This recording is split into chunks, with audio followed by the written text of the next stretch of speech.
naman nabago sa'yo? Ano to? Bagong packaging? Bagong imaging? Ano bago sa akin? Wala naman na bago sa akin. Bumuti ka. Nung nag-enter ako sa Lily, ako na yung nagka-crop top na vocalist. So, yun. Oo nga, talagang pinauso mo yan. Oo, talagang papanindigan mo kahit saan. Pero na one time, nag-basketball kami, naka-crop top pa rin ako. Talagang, kumbaga yan ang magiging ano mo, tawag doon? Image mo. Image ko yan. Yun din. Tsaka ano rin, kaya ako ginawa to kasi disiplina rin sa akin para hindi ako tumubak. Para malalaman ko, uy, hindi ako nakapag-crop top pa, so babantayan ko lang. Ikaw daw yung crop top na may something. Di ba? Usually. So, excited din ako sa bagong app na ilalabas ng iPerform, Lily app. Kasi ito yung para magiging dito namin i-upload yung mga exclusive contents na hindi namin i-upload sa YouTube, sa Facebook, Spotify. And sobrang natouch ako sa vision ni Max. Kasi ang galing nung gusto niya for the artist and for the fans. And sa charity. Ano naman ilalagay nyo doon na content? Pwede ba yung personal din? Scott? Medyo ka. Bukod sa pagsasot mo ng crop top habang nagpe-perform. Kumbaga, paano namin ginagawa isang kanta, mga covers na magaganda yung content. Tapos pwede rin yung mga kung paano kami pupunta sa isang lugar, yung behind the scenes nun, pag nagigig kami, gano'n. Tawag dito, kamusta ka nabiling part ng Lily? Sobrang saya ko. Parang nahanap ko yung kung ano talaga ako. Kasi sa JBK naman, talagang music pa rin talaga. Pero nung nag-iba yung pananaw ko nung start ako sa full band, sa live talaga, live scene. Talagang iba yung, parang dito pa, parang alam mo, nangyari yung JBK, dinasa ako sa JBK para pala sa Lily. Parang ganun. Matagal mo na sa Lily? Ilang taon na ang Lily? Hindi, 17 years sila, tapos Kalya Lily. Kalya Lily. Pero siya sa Lily, how many years Hindi, ka na? 2 years pa lang. 2 years pa lang, bago lang. Yun nga, hindi ka ba naapektuhan nung nangyaring problem sa Kalya Lily at Lily ngayon?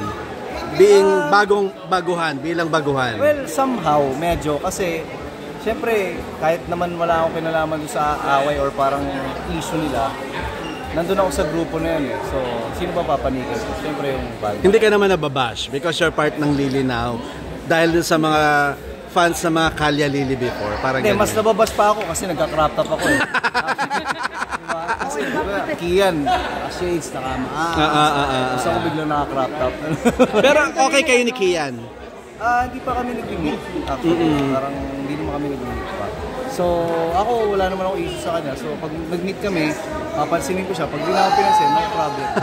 Next time, sit-ups ka. tapos next time, hindi mo na siya babatiin.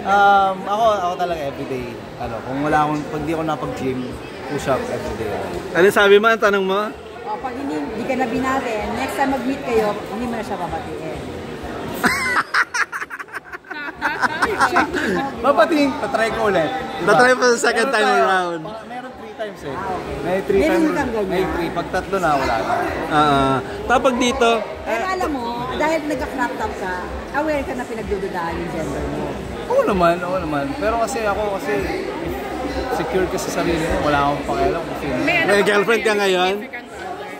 May fiancé na ako, guys. So, kakasal na ako next year. So, wala na akong pakialam sa mga issue ganyan. Kasi minsan nga naghihiraman pa kami ng damit eh. So, wala na. Ang girlfriend mo? Cute lang. Saan na yan? Hindi, sa akin to. Tawag dito, kung sakali bang magkita kayo ni Kian at invite ka niya mag-perform kayo together, okay lang sa'yo? Ako okay.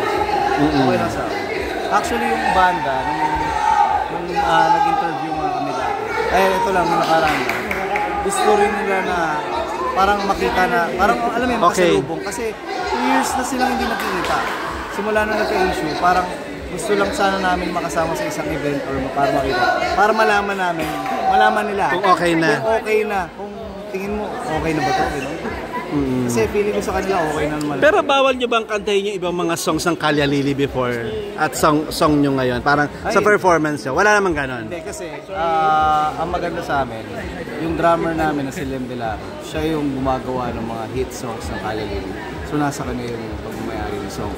Magbalik, Stars, Pagsamantala, X, and lahat ng hits na sa kanya. Pero wala bang na-compose si Kian na sumikat din ng Kalya Lili before? I think meron din, Pero hindi nyo namin kinakanta? For the respect na rin. Although legally, pwede mo naman kantahin yun. Pero out of respect, hindi na namin. Last na lang. Kailan ang wedding next year?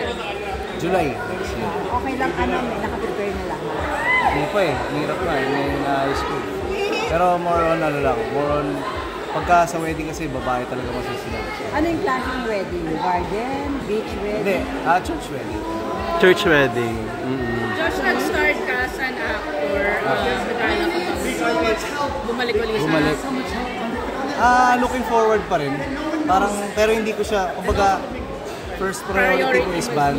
Tapos kung may nag-offer lang din sa akin, I have to check kung yung sa schedule ng band pasok. Then go pa rin ako sa akin. Kasi nakakamiss din eh. Nag-theater ako, nag-drama pages ako, nag-GMA ako. So parang, nami-miss ko pa rin yung acting. Pero bawal na yung mga sexy. The last time we saw you sa film ng... Katips ba? Katips yata yan. Oo.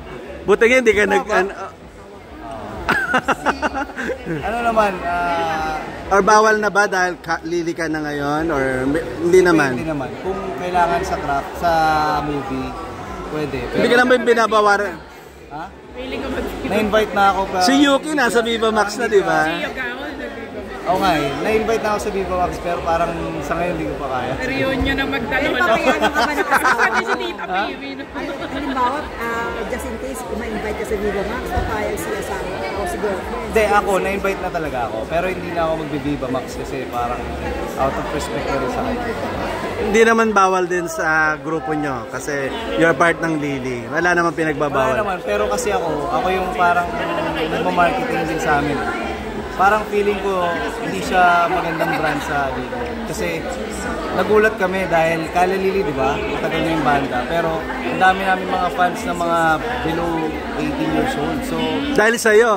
because of this, dahil sa crop top, so parang dun papasok yung branding na pag nag-Viva Max ka, parang Mawawala. Panda na sexy one. pwede ko naman gawing banda sexy pero hindi na ako Nagta-topless ka ba sa performance nyo? Oo Ay, naman. ba't nag-uubad Yan yan? ang ginagawa ko para remembrance ko sa pupuntahan. Tinatanggal mo lahat. Crop Pinapatang top. sa kanila. Crop top mo. Pinupunit niya. Tas Kaya yung crop top ko, bumibili ako, kunyari, the day before, bumibili ako ng bago para Pamimigay mo. Oo, Sa laging ganon. Wala naman ng bato sa'yo pabalik. panty dinalik. Dahil last na lang, ano nga ba to? So, uso ang reunion, di ba? Di ba, Maya? Wala bang chance, reunion with Kian, ganyan. Kasi nga, in-stop ka na eh, no? Ewan ko sa kanila. Hindi pa daw. Hindi pa sila nagkikita. Masya. Sabi niya, pag nakita. Oo. Sa'yo nga, reunion with Kian. Hindi, as of now siguro, ako for me parang hindi pa time kasi nagbe-build pa lang kami as new. And then, para lang sa mga viewers, may bago kami single at meron dun na artista na pula ang buhok na kasama sa music video. So, Abangan. babae. Pula ang buhok, sikat. O Joshua, message mo na lang kay Kian kung sakaling mapapanood niya tong video na to. Hello Kian, idol kita nung bata pa lang ako. At wala ako doon sa away na yun tayo pati tayo. So bye bye. Thank